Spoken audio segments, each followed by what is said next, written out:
Hey everyone. You know, last night via my Kindle, I talked about the whole Seth Rollins deal.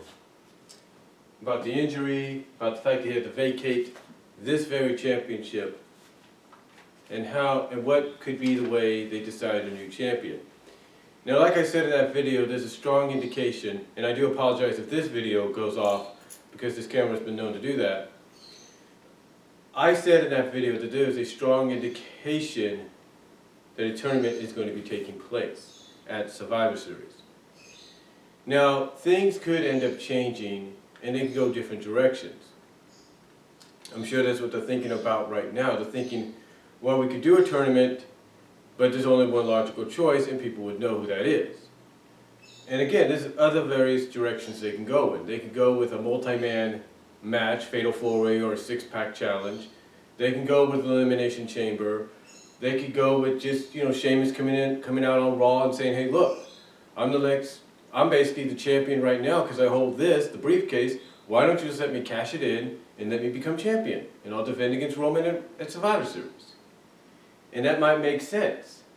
Because at least that way you're not going through a tournament, with people pretty much knowing, oh, Roman's going to win in the end, or this guy, if not Roman's going to win. You have something that's legitimately a one-on-one match. Now, I understand people might be in favor of a tournament because it does bring prestige, in a sense, back to the title because you have all these names competing. But with that said, depending on which direction they go in, tournament, multi-man match, elimination chamber, or just pretty much having Sheamus cash in, well, let's take that one out of the equation. Sheamus cashing in and just being handed the belt, let's take that out of the equation. Who do you think, here's the question, who do you and myself think, besides possibly Roman Reigns, is the more logical choice to walk out with this belt around the waist of Survivor Series? And there's a lot of names being tossed about. I talked about last night, a lot of other people have talked about this. There's a possibility they got to renegotiate with Lesnar to get him back in time for this. There's a possibility they got to call up John Cena to get him back for this. There's a lot of possibilities. There's a lot of possibilities. So the question is, who do they go with without pretty much pointing out the more logical choice? And to me, there is two logical choices. There is no doubt.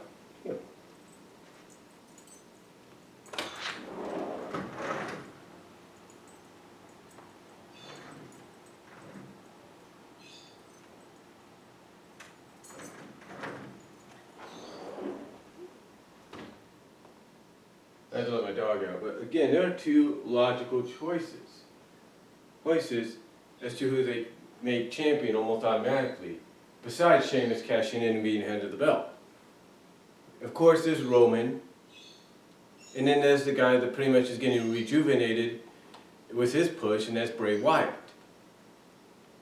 Now, it would be kind of ironic for someone like Bray Wyatt to win the tournament, if there is a tournament, or the multi-man match or elimination chamber match, whatever the way they go.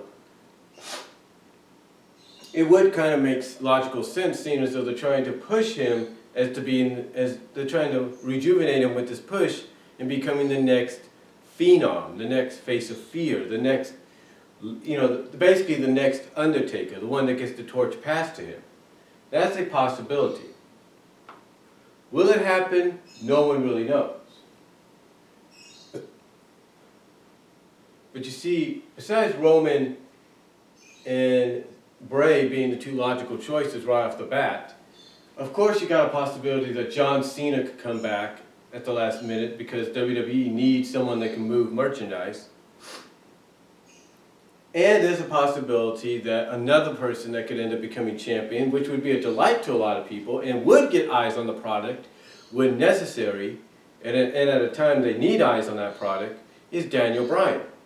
Think about it. This is a guy that's more over than you can ever imagine. Every time he comes back, the fans want him to be the guy. They want him to be the man.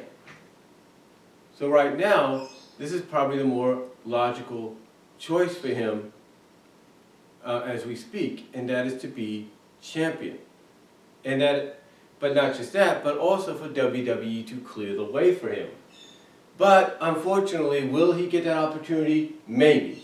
If WWE is desperate for name value, they're desperate for getting eyes back on the product, then you gotta at least finally say, okay, Daniel, we're clearing you, and oh, by the way, we're gonna put you in the tournament, and you're gonna win the tournament, and you're gonna become champion. To me, that's the more logical way to do it. It is. It is the more logical way.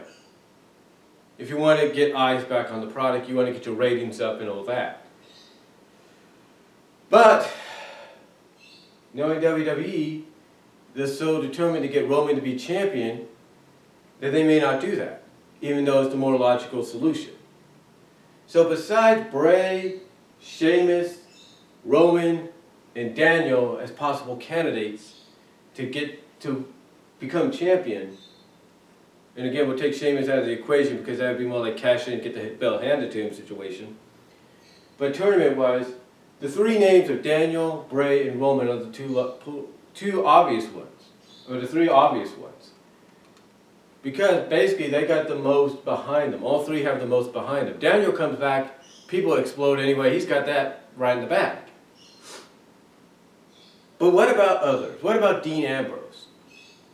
He's a guy that's getting a following in a big way. He's becoming sort of like a hybrid, in my opinion, of a Mick Foley / Daniel Bryan.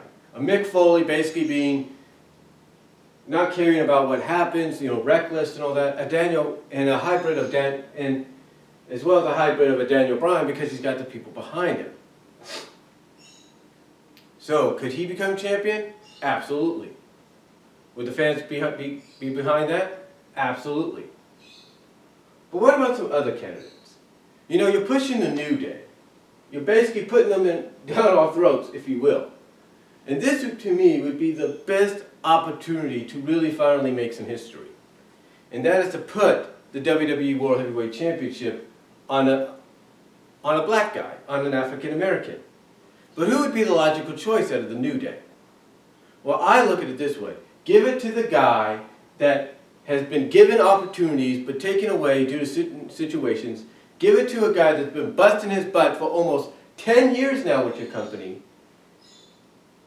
has been a multiple tag team champion, Intercontinental, and has been a U.S. champion, and now is probably in one of the best situations he's got. I would say, logically, if you're going to still get behind the New Day and make them basically be the group that say, hey, it's a New Day, clap, New Day rocks kind of deal, give it to Kofi Kingston. I know that sounds like a little too late, but give it to that guy. That'd be the logical solution. Give it to him if you really want to get behind this New Day phenomenon. Now, there are other possibilities. To me, another big one, and I think this would really solidify this guy if you're getting behind him. This would really solidify him, and get this, it would allow him to make history. You see, you have Seth Rollins for this past year gloating, and you could use this in a storyline perspective. You have Seth Rollins gloating for the past year, hey, I'm the first man and ever to cash in Money in the Bank at WrestleMania and be champion for as long as I have been. Which is true. I mean, in over a year's time, he's done a lot. He's become Mr. Money in the Bank. He became the first man to cash in at WrestleMania successfully and win the title. So the more logical solution is, where do you go from here? Where do you go from here? How do you top that? You top it. How do you top it? He's like, how do you top that? You top it by having the guy that became NXT champion within 1 or 2 months of his debut. You have the guy that's become NXT champion.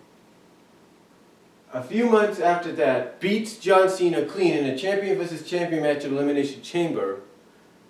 May have gone on a bit of a downslide, but now is being rejuvenated as Intercontinental Champion, you make history, you do the unthinkable, you show you got faith in this guy, and you make another historical statement by letting this guy become the only person to be NXT Champion, Intercontinental Champion, and WWE World Champion, as well as beat the face that runs the place cleanly in his first official main roster WWE match, and that's Kevin Owens.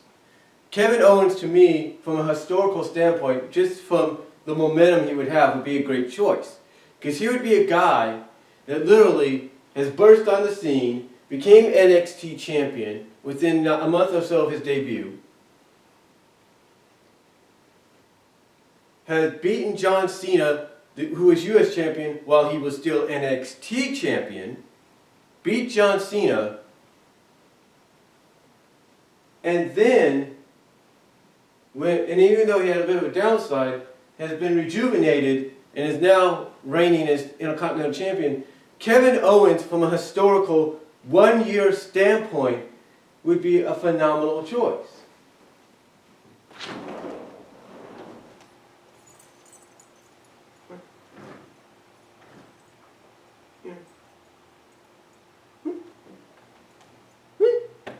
Trying to get my dog in.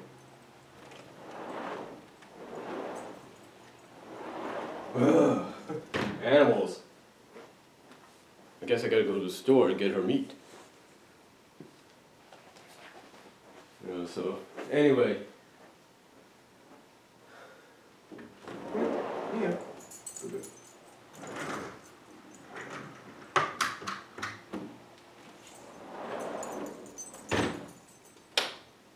But anyway, like I say, from a historic one-year perspective, that could be something to look forward. That could be something for WWE to think of. Because historically, think about it. In 1 year, he would be a guy like Kevin Owens. Here's a guy in Kevin Owens that in 1 year makes a huge impact by not only being NXT Champion within a month of being part of the company, not only, 2 or 3 months being part of the company, beating John Cena clean while he's still NXT Champion at a major WWE event like Elimination Chamber, but also being someone that, had a bit of a downside or intellectual slide, going on to be someone that becomes Intercontinental Champion, all in the span of 1 year, all in the span, I should say, of less than a year. This could be a big opportunity for WWE to really do something historic and show that NXT has that impact. That NXT is indeed something to keep an eye on, because guys like Kevin Owens can end up, can not only, because guys like Kevin Owens could end up ascending to the top, not just there, but in the main roster, with all within a year's span or less. To me, that would be great. That would be huge. I mean, think about it. I mean, look at it this way. When Brock Lesnar came in 2002, did you think, honestly, let's be honest, did you think they were honestly going to take a guy that when he was in OVW, was a tag team champion with Shelton Benjamin, and I think that was about it, did you think they were honestly going to put the WWE World title, the WWE Championship on him in that same year? No, but they did. They did. They did just that. And to me, they could do the same for Kevin Owens, except in a way be more impactful and historic, because he's already been the NXT champion. He's already been the WWE, he's already beaten John Cena, the main guy, the face that runs the place, a 15-time world champion, clean in the middle of the ring, as well as he's already gone, he's now the Intercontinental Champion. So how much more motivation, if you're WWE, do you need to put the belt maybe on that guy from a historical standpoint? And you can and him being Kevin Owens, imagine how far you can go with this guy. He can come out and he can go and say, hey, this proves why I am the best wrestler in this business overall. Because in 1 year's time, within less than a year, I've been the NXT champion, I've beaten John Cena clean, I've been the Intercontinental Champion, and now I stand before you, the WWE World Champion, proving I am the very best and that nobody can stop me. I mean, to me, that would be historic. And then, if you want to, you can align him with the Authority. That'd be even better. But then you have other choices, like the returning Alberto Del Rio. Word going around that they want to give him a strong push. So what better way to give him a strong push than maybe thinking, hey, we've already got him part of this Mexican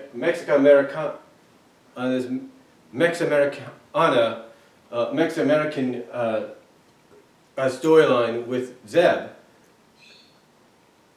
Why not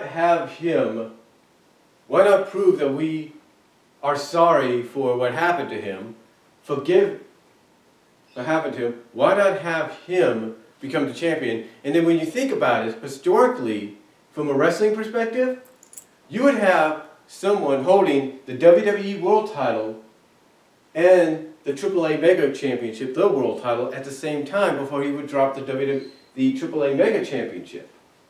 That'd be historic. I mean, right now he's making history as being a champion in two major companies. He's the US champion of WWE, and he's still the AAA Mega Champion. So what better way to really kind of put name value and prestige back on this title than to have somebody, even if it's for a brief time, be the world champion of not just your organization, but of the Mexico equivalent of your company, AAA, as well. I mean, that would be historic. I mean, you can say what you want about Del Rio, but business-wise, that would be historic, and it might open some other gates, maybe some business associations, if you catch my drift. So that's a possibility too. These names that I've mentioned are possibilities.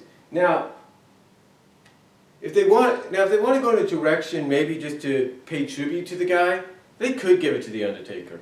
They could let him win this tournament and let him become champion maybe one last time. They could probably put Sting in there as a surprise entrant and let him become champion just once. They can even, unfortunately, give it to the Big Show. The point is, you also have other people like Cesaro. Here's a guy that, and then you got what I would consider wild card possibilities. In other words, it's possible they'll go with them, but they won't. And what I'm talking about is guys like Cesaro, who people have been wanting to be on top, Dolph Ziggler, who's got a huge following no matter what, and maybe even Neville. But you also got people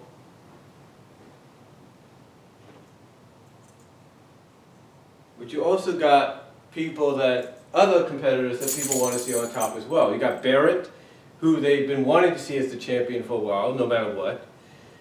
Rusev, depending on how he is in the next few weeks, because that, from an American kind of standpoint, storyline-wise, would be huge. So it's a possibility any way you slice it.